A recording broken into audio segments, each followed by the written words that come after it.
So yeah, it's four something in the evening. Uh, just got a little something on my mind. Well, it's really not a little something. It's a big something. Black men have phobias about talking to each other about certain things, and we think we know everything.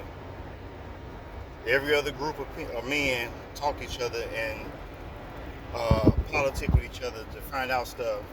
And then you got this other group of men that only want to politic and talk to men that they think they're better than, or, I'm sorry, not that they're better than, that they think that they can pedestalize. So we got the young group of guys that only look up to and only talk to and want to discuss certain topics with certain types of men. So I'm gonna go a little bit deeper than what I'm saying. I got family members, right? Now, I grew up without my father. Some of my family members grew up without their father, so on and so on. My father wasn't there to talk to me like I wanted to be talked to, so I try to be intentional and talk to my son uh, about different things, his feelings and everything, even though I'm going through the same thing that my father went through because nobody was there to teach me anything different. So, on that note, I'm walking in the same footsteps, but a little different because I'm in my son's life. He's 8 years old, and I haven't left his side yet. But I'm gonna go through what I'm going through because he has another parent that doesn't see everything that doesn't see everything the way I see it, even when it comes to where it's causing our son a lot of issue and a lot of pain. She would rather him go through and endure pain than to agree with me or to see anything on my side or the way I see it for many amounts of time. So therefore, there's a stress that's always going to be there until my son is old enough to think for himself. So I have these family members that don't have children yet, do not have relationship issues thus far that I believe maybe, I'm saying like maybe they're not married, they don't have kids, nothing like that. They don't value the information that I'm sharing.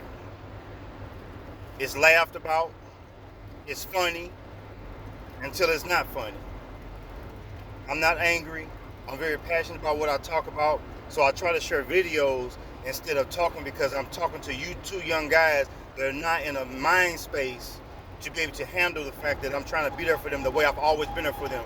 Now, one is 10 years younger than me and one is 20 years younger than me. Both of these young men, I changed their pampers and I fed them. Now, I feel a certain kind of way because there's a certain level of respect that should be put there, especially when I'm not infringing on nobody's personal space, tell them what they have to do, tell them where they have to go. All I do, I'll shoot a video from time to time just to place in there because we're not in a mature mindset to have a conversation that I have with many men on many different occasions, different places where I go outside of my family.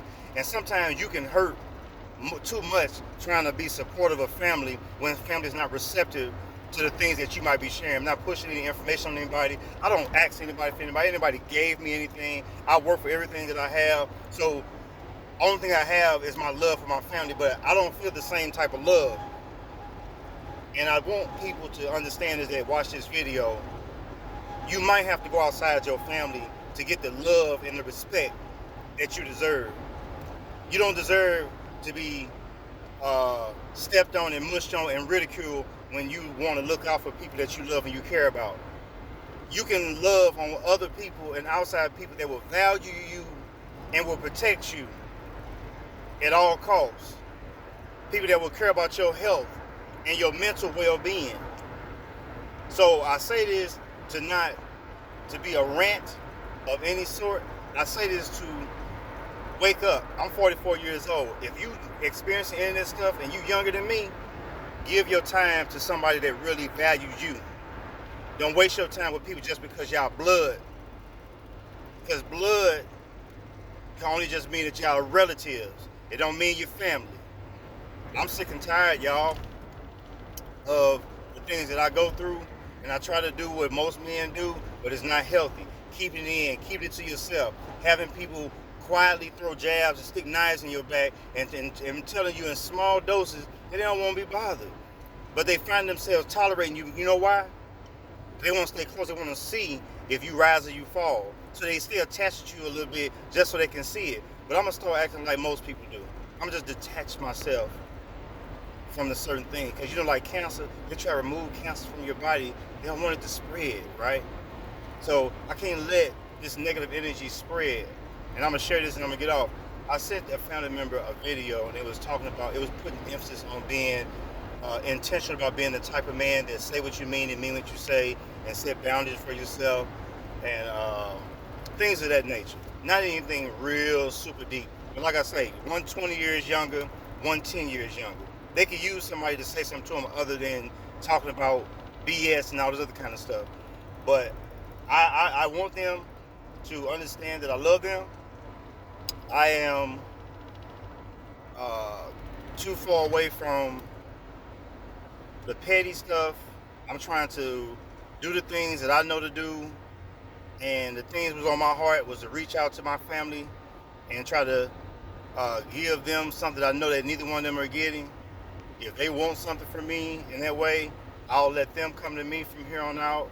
I will continue to do my work on the outside of my family because my son needs me, and there's other people that appreciate what I am trying to do. But I know what they say. People don't want to listen to you until they see what you're doing.